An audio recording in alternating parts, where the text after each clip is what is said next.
Sr. Presidente, senhoras e senhores deputados, senhoras e senhores membros do Governo.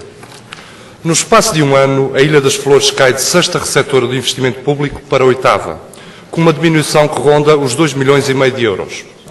Naturalmente que o volume de investimento não pode manter-se nos mesmos patamares, porque há necessidades que vão sendo colmatadas ano após ano, com a conclusão de diversos empreendimentos. Assim foi nas Flores, assim é nas demais ilhas da nossa região. O Governo Regional vai executando o seu programa e os seus compromissos perante os açorianos e os florentinos não são exceção. É esta a função e a obrigação do Executivo, este ou qualquer outro, perante os cidadãos. Os açorianos conferiram um mandato legítimo ao Partido Socialista para que exercesse a responsabilidade da governação e executasse os compromissos por si assumidos perante os eleitores. Mas conferiram também a outros a tarefa de fiscalizar a ação governativa, a satisfação dos compromissos sufragados e propor melhorias que resultem em favor dos açorianos. É esta a nossa postura, é esta a forma como vemos as funções que nos estão acometidas. Respeitamos democraticamente a vontade expressa pelos açorianos e exercemos o nosso mandato com humildade, mas com frontalidade, denúncia e crítica, quando estas se impõem, interpretando o papel que estamos convictos de ser o nosso e respeitando o papel dos demais intérpretes no exercício dos cargos públicos. Uns existem para executar, a outros compete fiscalizar e propor. Sr. Presidente, senhoras e senhores deputados, no concernente à Ilha das Flores, já o fizemos em diversas ocasiões, congratulamos-nos com um conjunto de investimentos que têm vindo a ser executados ou estão em fase de execução ou adjudicação, mas mantendo-nos sempre vigilantes. Não somos alheios aos importantes investimentos de continuidade que neste plano coabitam com novos investimentos. Muitos deles objeto da nossa intervenção política nos últimos 2 anos, através dos mecanismos regimentais ao nosso dispor. Manda a honestidade política que reconheçamos e destaquemos a relevância, entre outros, da construção do Centro de Processamento de Resíduos, que resultará em breve na eliminação das escandalosas lixeiras a céu aberto que mancham uma ilha que é reserva da biosfera da Unesco.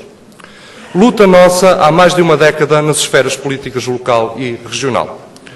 Da criação do Parque Natural da ilha, a reabilitação do troço de rede viária regional entre o Alto da Matosa e a Reta das Lajes, que há muito se impunha.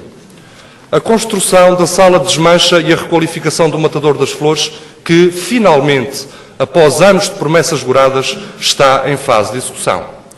O arranque do loteamento da Terça, fulcral na resolução de problemas habitacionais e sociais notórios na ilha mais ocidental do arquipélago.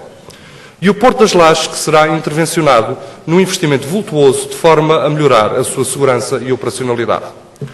A única coisa que temos a apontar nos casos relevados é que todos estes investimentos pecam por extraordinariamente tardios, porque há muito se impunham. Apetece, a propósito, citar um governante da nossa região que afirmou na recente visita estatutária: chegou a hora das flores.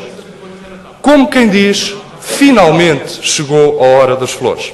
Esta frase é bem elucidativa da forma como o Governo Regional olha para a Ilha das Flores. Serve-se depois de se assegurar que todos os demais estão servidos. Porém, mais vale tarde do que nunca. Da mesma forma que temos a honestidade política de reconhecer estes e outros avanços, temos a legítima convicção de que para muitos deles contribuímos com as nossas intervenções, os nossos requerimentos e com as nossas propostas que resultam do exercício da nossa função fiscalizadora, mas construtiva. Sr. Presidente, senhoras e senhores deputados, com a mesma frontalidade com que assumimos os méritos governativos, colocamos o dedo na ferida do incumprimento quando tal se impõe. O posto de saúde das Lajes das Flores existe? Já existia em 2008? A resposta é afirmativa a ambas as questões. Existe num espaço físico adequado e de boas dimensões. Porém, é escasso em equipamentos e nos recursos humanos que lhe estão adstritos. Limita-se à presença de um enfermeiro por algumas horas nesta vila açoriana, o que é manifestamente pouco. Aspectos tão simples como a possibilidade dos residentes no concelho mais ocidental da Europa poderem fazer as recolhas para efeitos de análises na sua sede de concelho, à semelhança do que acontece em todos os outros nesta região, ou a existência de um consultório de medicina dentária com deslocação semanal de um profissional da área, são exemplos de aspectos que não implicam um sobrecusto exorbitante e confeririam uma muito maior comodidade aos residentes, particularmente aos idosos, crianças e pessoas com mobilidade reduzida. Já para não falar dos custos acrescidos pelas deslocações em transporte público para e de Santa Cruz, para efetuar qualquer destas coisas de que qualquer outro açoriano dispõe, naturalmente, na sua sede de concelho.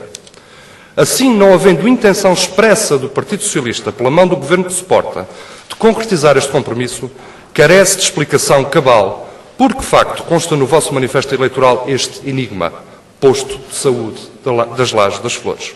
O que pretendiam exatamente, se o que se vê é exatamente igual ao que se via então.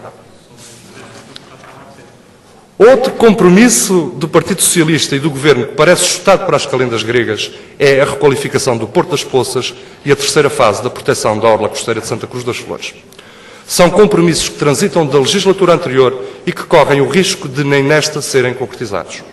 Mas são tão urgentes como necessários e resultam de um erro grosseiro de planeamento que começou com 2 projetos alternativos, dos quais foi selecionado um que foi apresentado com pompa e circunstância, por coincidência em pleno período de campanha autárquica, e depois remetido novamente para mais estudos laboratoriais. Isto há mais de um ano. Não será para 2011, pois não consta do plano e não está dotado orçamentalmente. Impõe-se, pois, que o Governo Regional assuma claramente perante os florentinos o ponto da situação e, mais importante, se tem condições de avançar com este empreendimento em 2012 ou se entrará em incumprimento, gorando as suas mais do que legítimas expectativas. Sr. Presidente, senhoras e senhores deputados, senhoras e senhores membros do Governo, manda novamente a honestidade intelectual que afirme nesta tribuna que o Partido Socialista não tem nenhum compromisso plasmado de dotação da Ilha das Flores numa pousada da juventude. Mas é também verdade que o Sr. Secretário da Presidência afirmou em sede de audição que antecedeu o Plano e Orçamento para o corrente ano de 2000 a intenção do Governo Regional de levar a cabo esta concretização, protocolando de forma transitória com os hoteleiros locais enquanto tal não sucedesse. Sem o desmentir, cabalmente, aqui na terça-feira fez um exercício extraordinário, se não inédito. A meio de uma legislatura, assumiu um compromisso para a legislatura seguinte, em que não se sabe, porque não temos uma bola de cristal e não fazemos futurologia, quem governará esta região. O mandato de todos os aqui presentes expira em 2012 e tudo o que se afirmar além disto é uma lamentável manobra de ilusionismo político. Agora, factos concretos. O Sr. Secretário da Presidência usou terça-feira nesta tribuna a expressão rede de pousadas. O Sr. Presidente do Governo, no site da Direção Regional da Juventude, num texto em que fala da aposta na mobilidade juvenil, vai mais longe. Chama-lhe rede regional. Com toda a frontalidade, chamar regional a algo que não se assume querer ver implementado em todas as ilhas, ou pelo menos nos 3 grupos, é manifestamente abusivo. É uma rede manca que se insere numa lógica de promoção da mobilidade juvenil em apenas 2 dos 3 grupos que compõem esta região. Não sabemos se esta pousada virtual é o ovo ou a galinha, mas de que a criação desta valência deve anteceder uma procura juvenil que não é para já significativa, disso não temos dúvidas. Compete ao Governo Regional criar condições para que a procura aumente e não aferir se a procura justifica o empreendimento, porque esta não é mensurável por via da ausência da valência. Isto porque a distância que fica o grupo ocidental penaliza. A falta de condições logísticas dissuade e inibe qualquer trejeito de fluxos de mobilidade juvenil. É, pois, uma questão de visão estratégica verdadeiramente regional do Partido Socialista e do Governo, ou, neste caso, de falta dela. É caso para dizer que, neste aspecto, lamentavelmente, não chegou a hora das flores.